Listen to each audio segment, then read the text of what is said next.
Selamat datang di channel Glorious Flower Queen. Bagaimana seorang pemimpin memutuskan atas dilema etika, keputusan atas pilihan-pilihan yang sama-sama mengandung kebenaran. Pertama, mewawancarai Bapak Sutikna Triwardaya SPD. Kedua, mewawancarai Ibu Haja Elis Nurhayati MPD. Ketiga, mewawancarai Bapak Dede Permana. Pada kesempatan ini, video rekaman beliau yang ditampilkan sebagai perwakilan. Selamat pagi, Pak. Pagi, Ibu. Enggak. Terima kasih banyak atas waktunya, Bapak. Saya Yuliana Hanejaya, calon guru pemuda angkatan 7.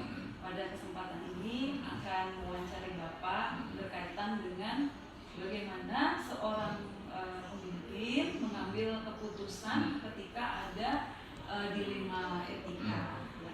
Terima kasih, Bapak. Adapun dari program guru penggerak sendiri kita sudah diberikan panduan, Pak, di dalam bertanya. Boleh saya mulai ya, Pak, ya? Boleh, silakan. Ya. Pertama, saya ingin memperkenalkan dulu kalau saya sedang mewawancarai Bapak Kepala Sekolah dari SMP Negeri 4 Cibinong. Bapak, mungkin boleh Bapak men-sharingkan dulu. Oh iya. Perkenalkan. Saya Kepala Sekolah SMP 4 Cibinong, nama saya Pak Dede Permana. Mungkin saja Bu ya. Oke. Terima kasih Bapak. Ya, jadi selama ini bagaimana Bapak bisa mengidentifikasi kasus-kasus yang merupakan dilema etika atau rujukan moral. Jadi bagaimana membedakannya, Pak, antara ini kasus dilema etika, ini kasus rujukan moral, seperti itu, Pak.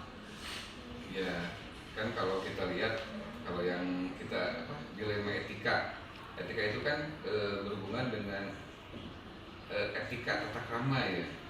Ya mungkin ketika ada permasalahan di situ, misalnya anak kita lah ada yang etikanya memang tidak bagus sampai ke melanggar peraturan sekolah. Nah, kita tidak terburu-buru untuk memberikan sanksi, tapi kita lihat dulu apa latar belakangnya. Nah, ketika kita lihat latar belakangnya, mungkin si anak itu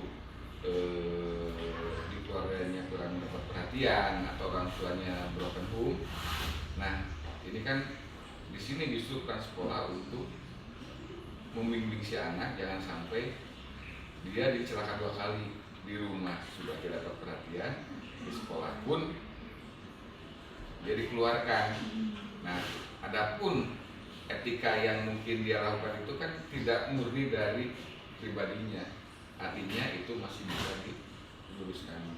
Nah, kalau seperti itu ya mungkin kita lebih menggunakan hati. Kalau itu dari etika dilema etika ya. Iya. Kalau bujukan apa tadi? Moral. Ya bujukan moral, aslinya kan etika sama moral itu hampir sama, ya hampir sama. Hanya mungkin kalau moral itu ke perilaku atau karakter si anak, kayaknya seperti itu ya. Ya. Karakter seperti si anak.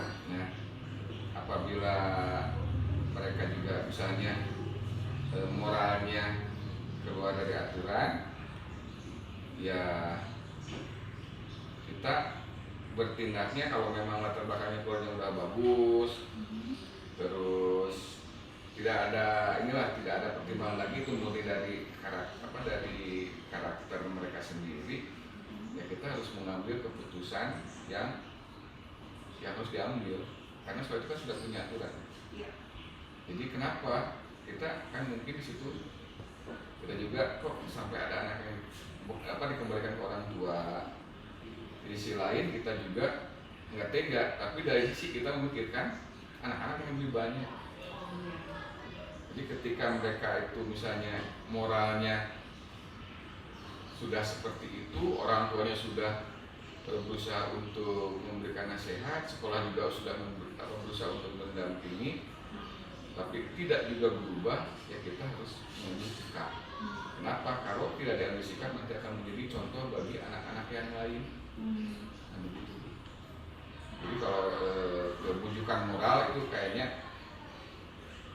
kita harus kita tinggal melihat saja bobot kesalahannya. Kita lakukan aturan di sekolah, karena sudah ya itu memang kayaknya kalau kita dibimbing udah, sama sekolah sudah, sama keluarga sudah, tapi tidak juga berubah. Mungkin dengan berpindah sekolah atau mungkin di lembaga yang ada, misalnya kalau Islam ada pesantrennya, bisa mereka lebih baik. Mungkin seperti itu. Oke, terima kasih Bapak.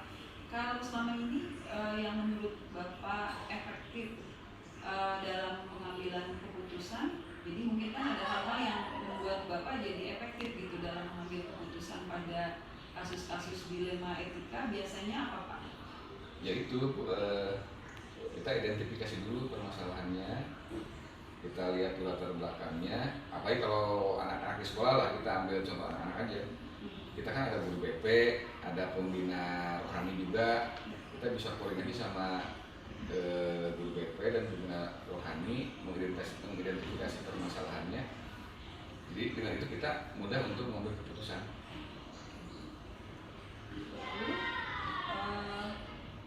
Kalau menurut Bapak, hal-hal apa saja yang merupakan tantangan dalam pengambilan keputusan pada kasus-kasus dilema etika? Tantangannya otomatis kita itu harus menggunakan subjektivitas Bu ya, subjektif kan. Kadang-kadang kita mengambil keputusan, tapi di lain sisi kita juga misalnya ada lihat anaknya tidak tega atau gimana ya, kayak tadi contohnya ada anak yang di sekolahnya bandel, etikanya tidak bagus sampai melanggar aturan, kan secara aturan harus sudah dikeluarkan. Tapi ketika kita melihat latar belakang keluarga, nah ini kan dilema. Kalau anak ini dikeluarkan di keluarga seperti ini, ya wajar aja anak seperti ini gitu. Jadi itu yang menjadi pertimbangannya agak lama. Jadi tantangan. Jadi tantangan. Jadi, kan itu harus diambil juga keputusan. Ya kalau misalnya kalau kita berani mengambil keputusan si anak itu, harus kita kita lanjut sekolah kita, harus kita bimbing, ya resikonya ya kita harus berani membimbing. Dan mungkin ibu juga tahu kalau anak yang kita kategorikan bandel itu membimbing juga butuh energi dan kesabaran. Seperti itu. Izin ya Bapak, ada lagi sedikit lagi. Kalau Bapak apakah punya jadwal tertentu untuk menyelesaikan kasus dilema etika, atau saat itu juga langsung menyelesaikan kasusnya? Oh, kalau saya itu jadwal khusus tidak ada, kita per kasus aja. Jadi kalau ada kasus, ketika masalah itu bisa diselesaikan oleh guru, diselesaikan. Tetapi kalau memang harus sampai kepala sekolah yang turun tangan untuk ikut menangani, ya kita bereskan bersama-sama. Tapi untuk misalnya terjadwal waktunya tidak ada. Kita yang paling kita mengadakan bimbingan ke guru yang menanganinya aja, melalui misalnya MGMP gitu, supaya mereka itu punya pengetahuan yang cukup untuk menangani permasalahan siswa yang terjadi di sekolah. Pak, ada sedikit lagi ya Pak. Kalau dari pengalaman Bapak, adakah seseorang atau faktor-faktor yang selama ini mempermudah atau membantu Bapak dalam mengambil keputusan kasus-kasus dilema etika? Jelas Bu, kan kita itu di suatu lembaga dalam menjalankan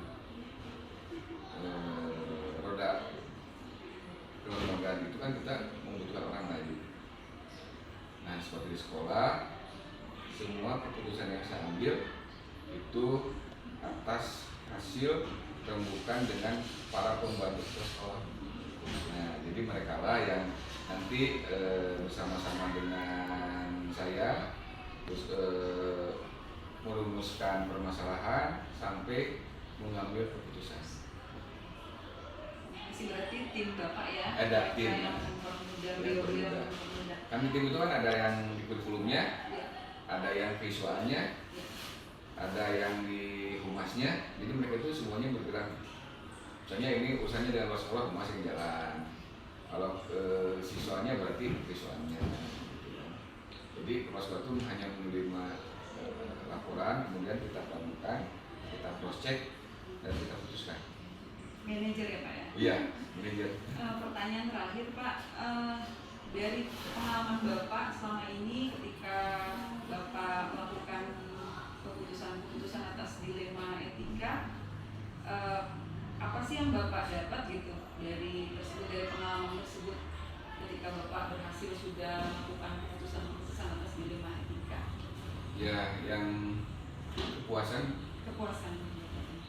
ketika keputusan itu kita ambil ternyata positif.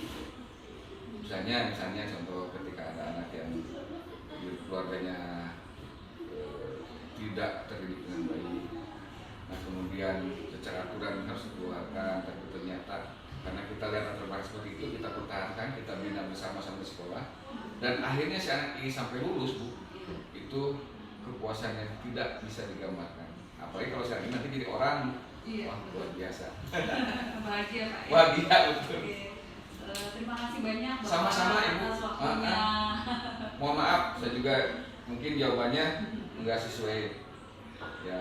Sesuai lah Pak. Terima kasih atas waktunya. Pamit Bapak. Iya, sama-sama.